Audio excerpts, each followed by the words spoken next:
சென்னையை சேர்ந்த திருவொற்றியூர் பகுதி மாட்டுமந்த மேம்பாலம். இது பகுதி பார்த்திங்கன்னா மார்னிங் 5:30 அந்தளவுக்கு பனி இல்லை. ஆனால் இப்போ பயங்கரமான பனி. எங்கேருந்து வருதுன்னு தெரியல. ரோடே தெரியல அந்த பக்கம் என்ன இருக்குதுன்னு கூட. அந்தளவுக்கு பனி இருக்குது. பிரிட்ஜில் வண்டி வாகனம் போகிறது ரொம்ப கஷ்டமாக இருக்குது. பாருங்கள், பின்பகுதியில் எதுவுமே தெரியல. பின்பகுதியில் சிபிசிஎல் கம்பெனி இருக்குது. அந்த கம்பெனியே தெரியாத அளவுக்கு பனி மேகமூட்டமாக இருக்குது. உங்களுக்கு தெரியுதா எந்த அளவுக்கு பனியாக? இது பனியாக இல்லை வந்து இப்படியானு கூட எனக்கு தெரியல. பயங்கரமாக இருக்குது பாருங்க கைஸ். உங்களுக்கு இந்த பக்கம் காட்டுறேன் பாருங்கள். ரோடே தெரியல. அந்தளவுக்கு பயங்கரமாக இருக்குது பனி. உங்களுக்கு தெரியுதா?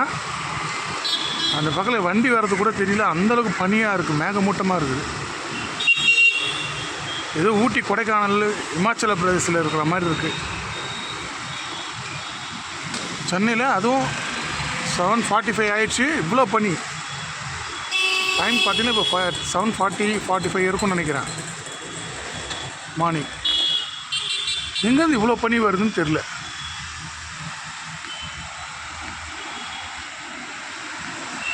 ஆனால் இது குப்பை மாதிரி, நெருப்பு மாதிரி தெரியல, புகை மாதிரியும் தெரியல.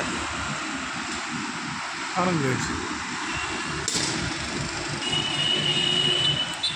ஏன்னா இந்த ரோடுக்கு அந்த பக்கம் குப்பைமேடு இருக்குது.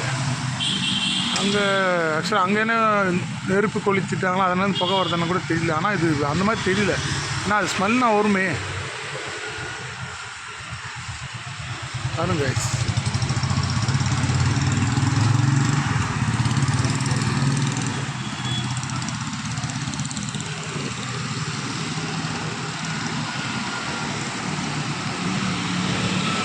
வண்டி முகப்பு லைட்டை போட்டுட்டு தான் வராங்க. எல்லோரும் லைட் போட்டு தான் வராங்க பாருங்கள்.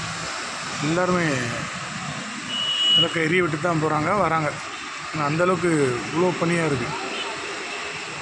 அந்த பக்கம் ஒரு பெரிய இண்டஸ்ட்ரியலே இருக்குது. ஆனால் ஒன்றுமே தெரியல. சிபிசிஎல், எம்எஃப்எல், பெட்ரோ கெமிக்கல் அதெல்லாம் இருக்குது. ஆனால் ஒன்றுமே தெரியல. அந்தளவுக்கு பனியாக இருக்குது. நெக்ஸ்ட் டைம் உங்களுக்கு தெரிஞ்ச அந்த பக்கம் நான் ஒரு வீடியோ எடுத்து போடுறேன் பாருங்கள். முதல்ல ஃபுல்லாக வந்து வீடுங்க இருக்குது. ஒன்றுமே தெரியல பாருங்கள். ஃபுல்லாக வந்து மேகம் மறைச்சிட்ருக்கு. ஃபுல்லாகவே பனியாக.